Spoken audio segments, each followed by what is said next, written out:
So the Bundesliga is back after the final international break of the year, thank the Lord, and it's time to look back at match day 11. Now, before we get to the intro, I have no idea when this is going to go out, because maybe when you're watching this, I'm currently at Manchester City versus Bayer Leverkusen. As a member of the media, let me make that clear. And when I usually edit this, I'm also at the press conference for the Bayer Leverkusen. So who knows when this will go out, and who knows how things will look later on in the week as well. But anyway, let's get into it.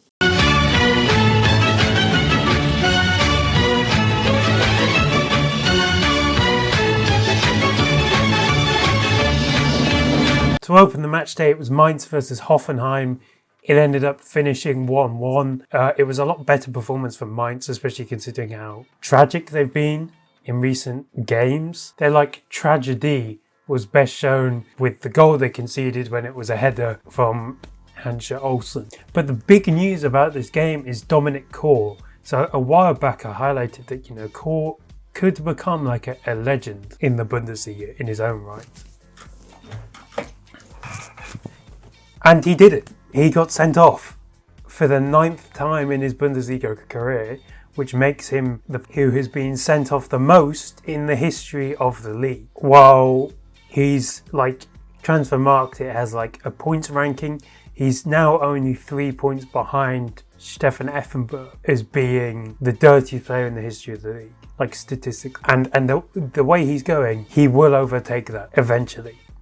Probably this season. But his sending off for what was a genuinely horrible challenge on Max Murstead showed football heritage. It brought him into Bundesliga folklore. The other talking about point around this game was about Hoffenheim's sporting director, Andres Schicker.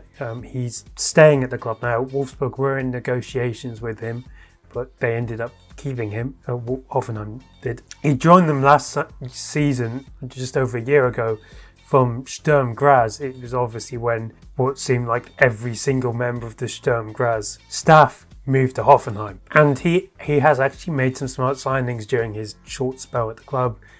Basumala Toure, Alban Hajdari, Walter Berger, Leon Abdullah, all players who've played a significant role in Hoffenheim's currently high position in the table. Saturday was when things really kicked off.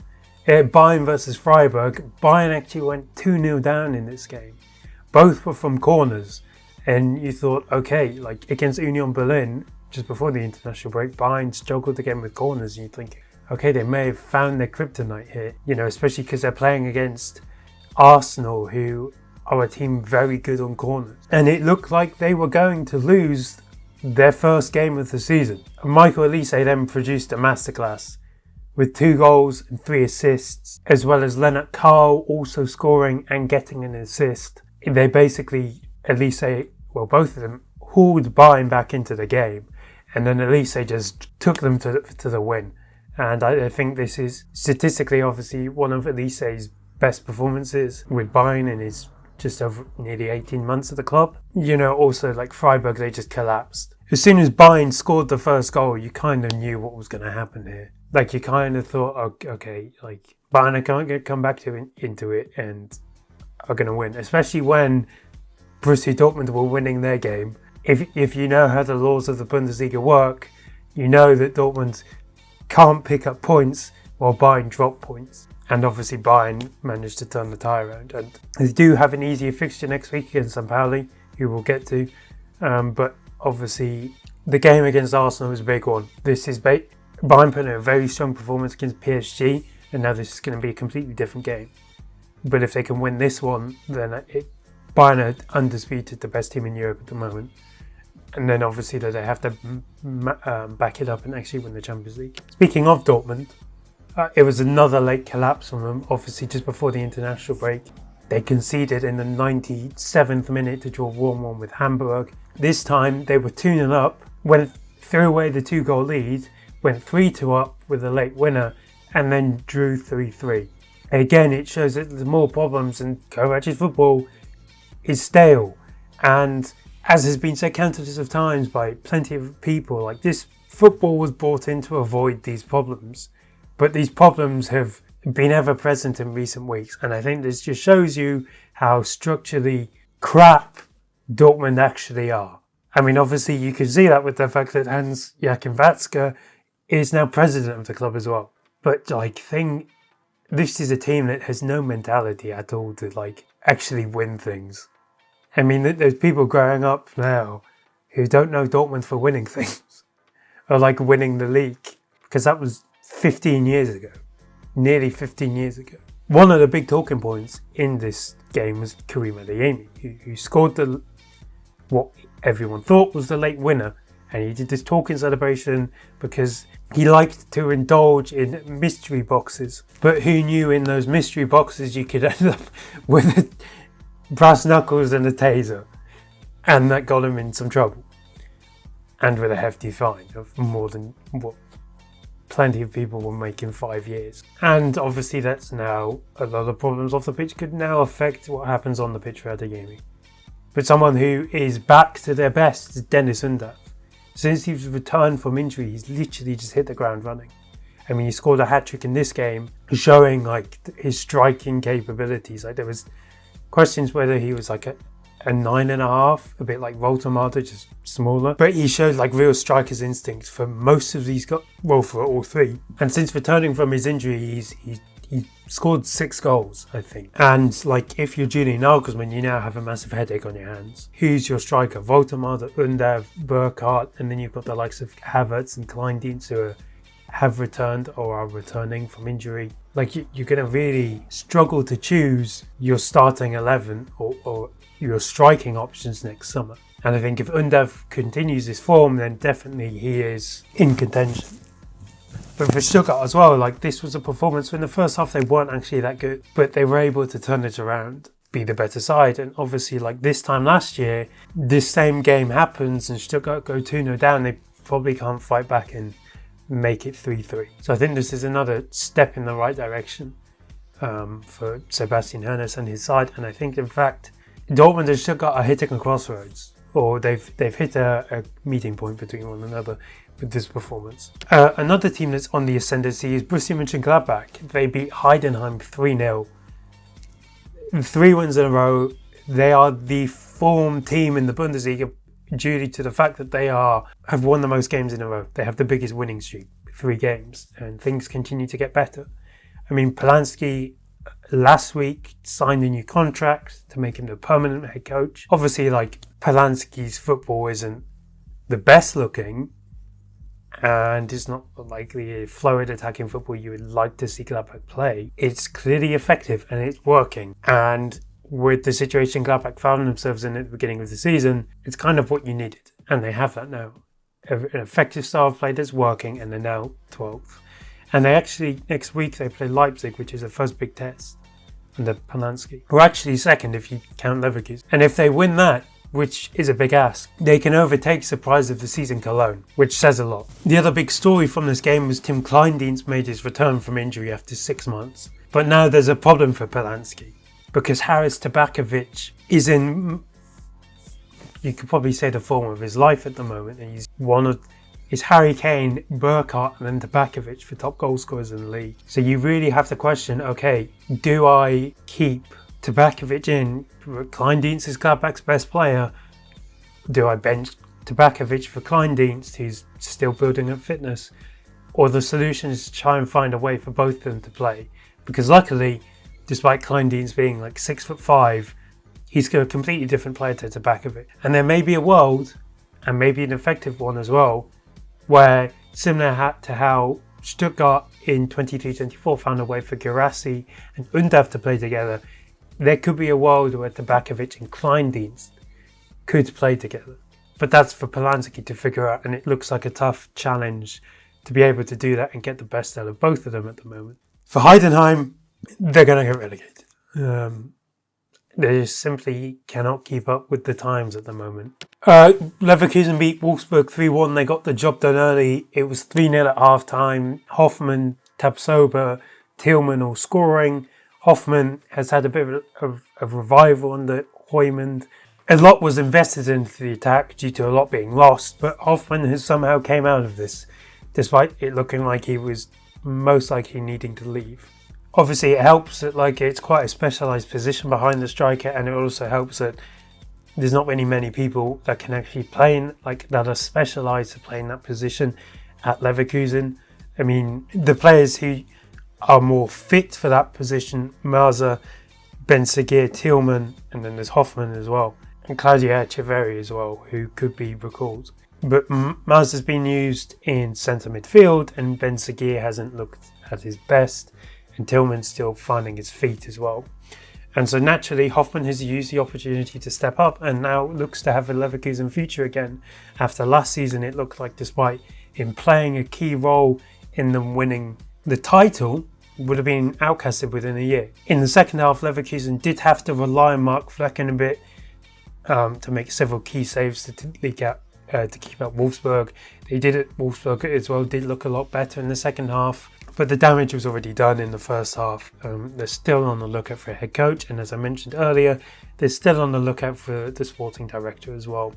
Let's hope Bruno Labbadia makes his return to the Bundesliga. Elsewhere on Saturday, Augsburg also beat Hamburg 1-0. It was their first win since October. It kind of does relieve the pressure on Sergio Wagner a bit. Hamburg's defending was quite horrible.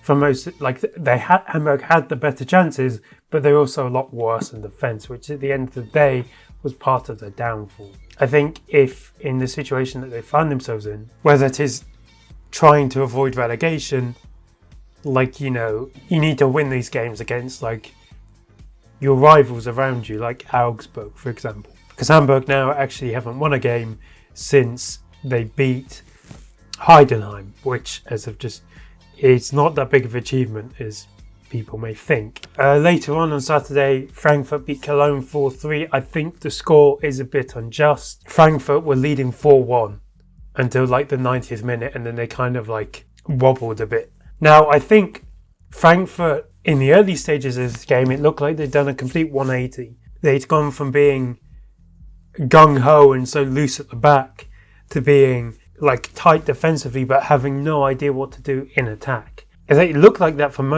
the early stages of this game, but then they completely turned it around in the second half, and it reverted back to type where they went completely gung-ho, and there was a point where you think, okay, they could throw the game away because of how like gung-ho they went. Jonathan Burkhardt scored twice again. He is the best German striker in the league at the moment.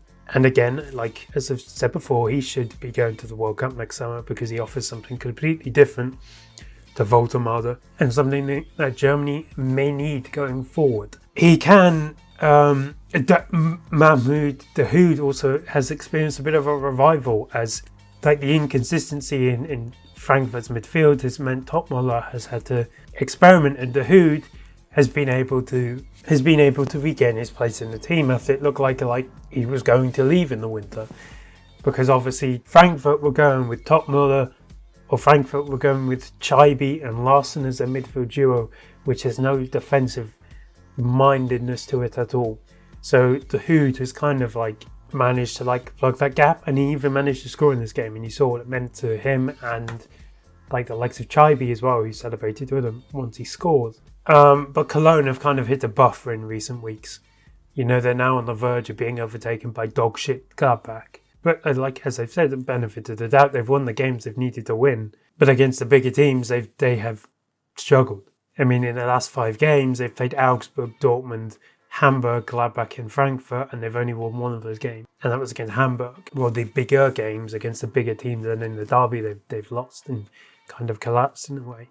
So there's definitely like returning to what you expect a newly promoted team to have done when they're overachieving. Then on Sunday, Leipzig beat Bremen 2-0 in the Ole Werner derby. Asanu Draogo is an absolute demon, and I mean that in a good way.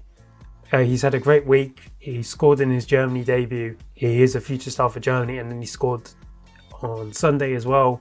A great long-range effort. He was a threat throughout for Leipzig, especially in the first half before his goal. Yeah, he is a leader statistically in Europe for some stats. Like, this guy is and will be an important player for Germany going forward. And he's just continued, like, he was injured for most of last season, which is why he didn't why he barely played.